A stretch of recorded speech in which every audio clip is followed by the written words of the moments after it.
sitting in your own place. But today,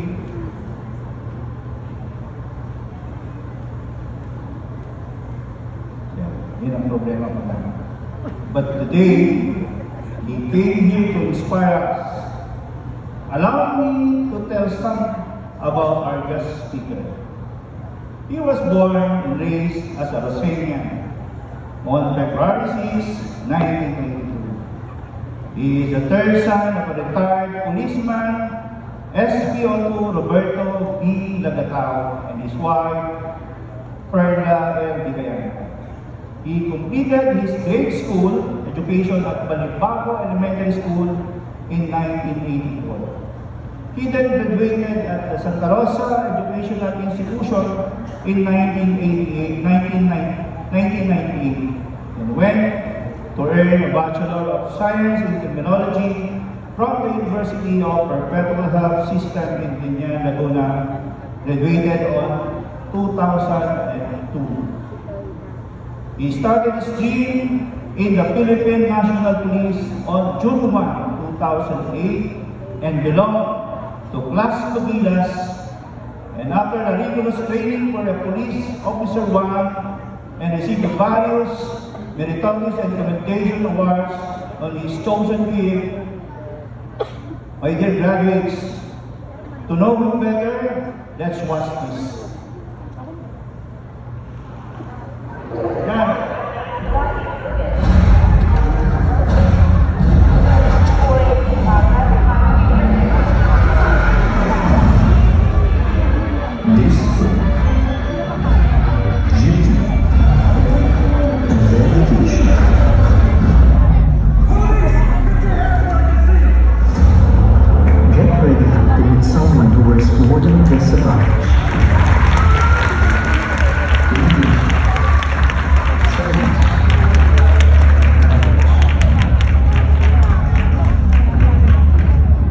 Police Staff Sergeant John Henry Lagatao, born on February 6, 1982 in Santa Rosa City, Laguna, is the third son of retired policeman.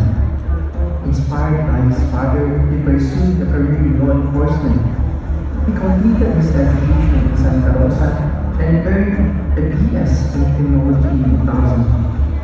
He joined the Philippine National Police in 2008 and has since served in various assignments, eventually settling at the Santa Rosa City Police Station. Over the years, he has received 176 awards, including prestigious honors such as the Medalya ng Kadakilaan and Medalya ng Kagayan. He was named one of the Santa Rosa's top 10 outstanding policemen in 2018 and 2021. Committed to protecting, empowering, and inspiring. Live at Balibago Elementary School. Hear the stories, feel the impact, and be inspired.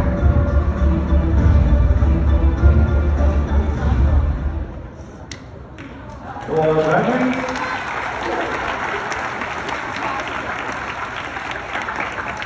Once again, to all graduates, parents, and teachers, our guest speaker for today, our honorable alumnus, an officer, and a gentleman, a socio-civic-oriented leader to his Santa Rosa City Magnanimous Leaders Club, a loving husband, a father of 3, a grandfather of adorable little girls, dedicated public servant, a humble, magnanimous Filipino citizen. Let us welcome our distinguished guest speaker for today, our alumnus, Police Staff Sergeant John Emil Digayan Lagatao. Let me give you a snap salute.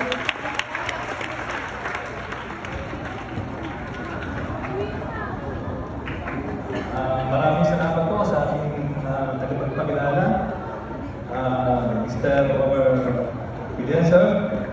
Hanap po sa maraming salamat po sa ating pong punong guro, Miss Millian D. Perez. Ma'am, Good morning po. Sa ating pong public school supervisor, sir, morning. At sa ating pong school division assistant superintendent, Miss LB, Dr. LB Katanay. Ma'am, morning po.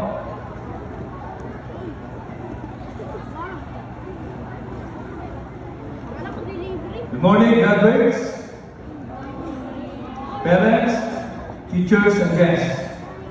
I am very pleased to be invited to such a memorable occasion to your lives.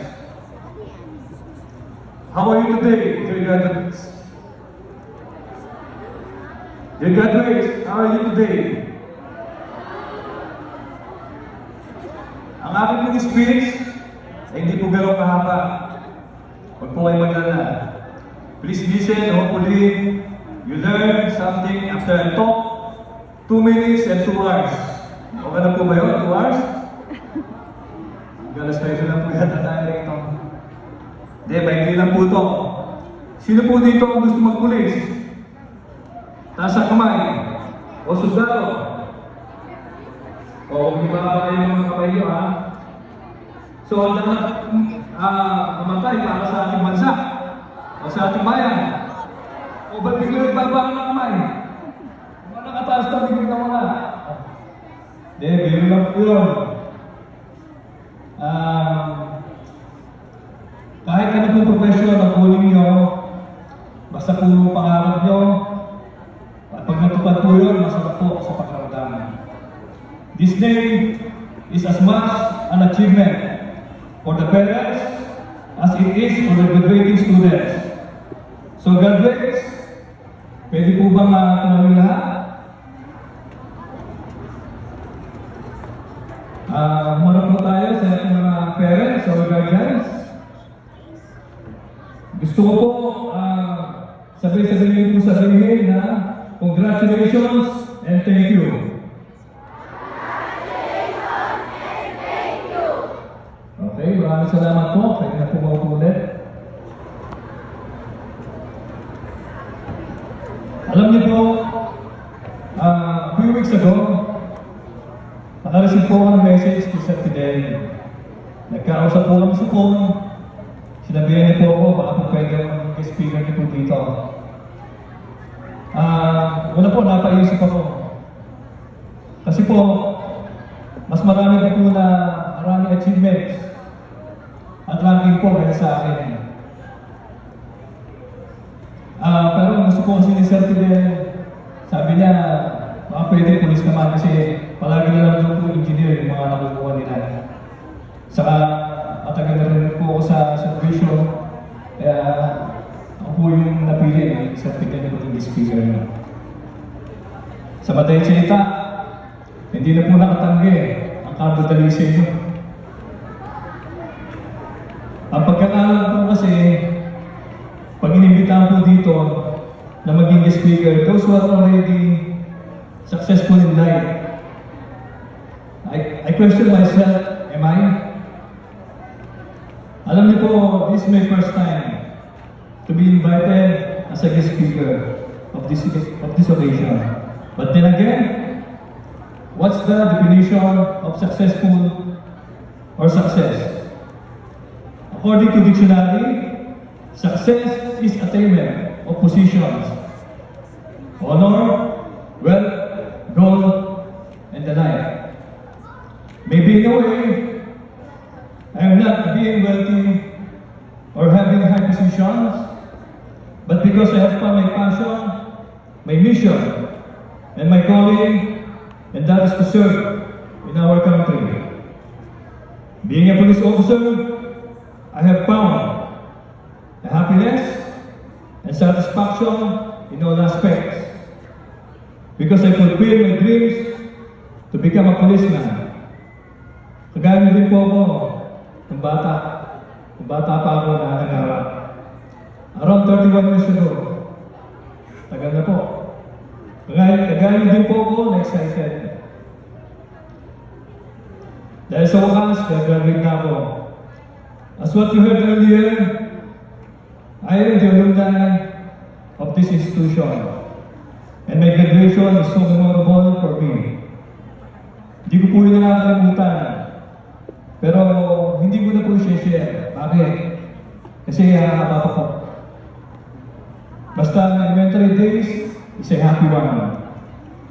Graduates, your graduation is not the end of everything. It's just a beginning of a new journey. You're going to be a high school student, a junior high student. So dito po mabubuo ang mga pangarap. Kung ano ang profesyon o ano gusto niyo tahakin. At ito po ang highlights ng speech ko sa inyo. About your dreams, about your goals, and some tips on how can you achieve it. Be specific. Kung mangarap po kayo, gawin niyo pong detalyado mga pangarap niyo. Hindi po yung dinrawing natin sa tubig. Wala pong nabubuo doon, ibig sabihin. Kung gusto po natin maging teacher, ginamit po kung teacher na elementary, teacher na high school, o teacher na college. Kung gusto mo magka-kotse, anong klaseng kotse, anong brand, o anong kulay. Kung sa negosyo naman, siguraduhin niyo pong legal at huwag kayong papasok sa mga legal na gawain. At dapat po, meron tayong target. Ang pangarap po, libre lang po. Pero dapat, meron pong timeline. Huwag niyo pong sundin yung mga nakagawin natin mga Pilipino. Na sasabihin, paglaki ko, gusto ko maging mayaman. Ang problema, parang napakalabo po ng ganong pangarap. Huwag pong literal na paglaki, what I mean, dapat may target. Halimbawa, sasabihin mo sa sarili mo, ngayon, doon gusto ko. Pagdating mo ng grade 7, mag-aaral ako mabuti para makuha ko with the honors ulit. Kapag nag-grade 8 ako, with the honors na naman. Ganun po dapat. You have your timeline. Pero huwag naman po yung ganitong pangarap ha, na pagdating ko ng 18 years old, mag-aasawa na ako. Paktay tayo dyan. Huwag po ganun. At yung ating mga magulang, madidismaya po sa inyo. Everyone has their own timeline. But then, pag medyo po natagalan, do not ever think that you are failure. May mga bagay minsan na matagal na pa sa atin po. Just keep on trying and keep going and you get there. Makakarating ka din, magtatagumpay ka din in God's perfect timing. Ang pangarap, hindi po tinititigan, dapat ina-actionan. Sabi ng businessman, dream big, start small. Ibig sabihin, lakihan niyo ang mga pangarap niyo. Pero simulan niyo buuin ng paunti-unti. Kumbaga, one step at a time. Dahil wala pong magic sa pagyaman o pagiging matagumpay ng isang tao.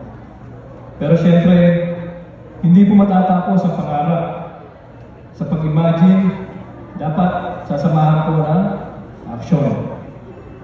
Tulad po ngayon, isang step ang kompleto nyo, ang makapagtapos ng elementary.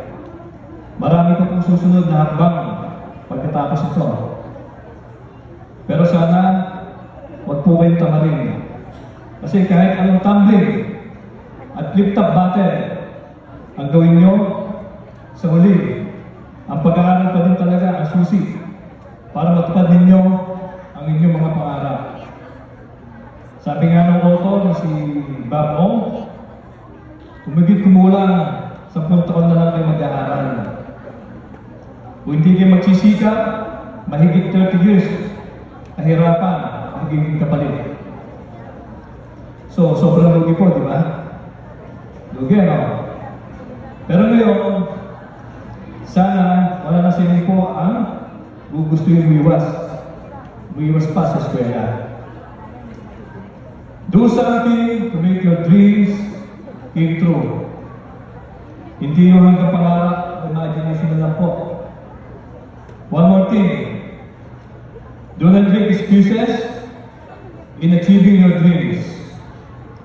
Kasi sabi nga nila, kapag ayaw, marami, dahilan.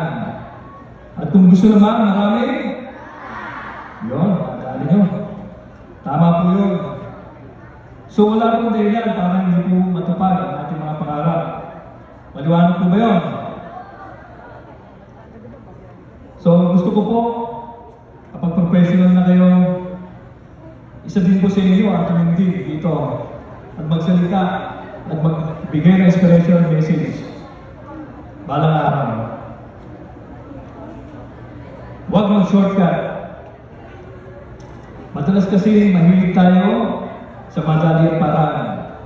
Kumbaga sa kape, yung instant coffee. Gusto natin yung mabilis na panalo pa. Kasi ayaw po natin matuto sa mga mahirap at matyagaan na paraan. Pero kailangan matuto tayong puntahan yung gusto natin marating sa buhay na may plano at gabay. Para hindi po tayo naliligaw sa inaakala natin shortcut. Tandaan, there is no shortcut to success. There is saying that no pain, no gain. Tama. So lahat po ng bagay ay gusto natin makamit. Kailangan po pinaghihirapan. Sa mga mag-aaral at magulang na narito, gusto ko lang po kayong paalalahanan na ang grado ko ay hindi sumatan ng pagiging mabuti, magaling na estudyante, para sa mga bata magsipagtapos. Ang payo ko sa inyo, mangarap lang kayo ng mataas. Fly like an eagle. Nasabi nga nila, sky is the limit. So ano po ibig sabihin ng sky is the limit? Walang hangganan. Kaya po kung mangarap kayo, taasan nila. Dahil libre lang po ang mangarap. Para naman sa mga magulang at kamag-anak ng mga magsisipagtapos, huwag natin silang hadlangan sa mga pangarap nila. Kung meron man tao na unang maniniwala at susuporta sa mga batang ito, kayo po yun. Huwag niyo hayaan na tayo ay maging hadlang sa kanilang mga pangarap. Para naman po sa ating mga guro na narito ngayon, huwag po sana kayong mapagod at magsawa. Magbigay ng gabay sa ating mga estudyante. Ang profesyon po ng pagtuturo ang dapat natin hangaan sa lahat. Kaya saludo po sa inyo mga sir at ma'am sa walang sawang pagkabay po at pagtuturo na ginagawa ninyo sa mga estudyante. Muli mga anak, binabati ko kayo sa inyong pagtatapos. Lagi niyo sa puso ang sinambit ng ating pambansang bayani na si God Dr. Jose Rizal, na kayong kabataan ang pag-asa ng bayan. Maraming salamat po at magandang araw po sa inyong lahat. God bless po.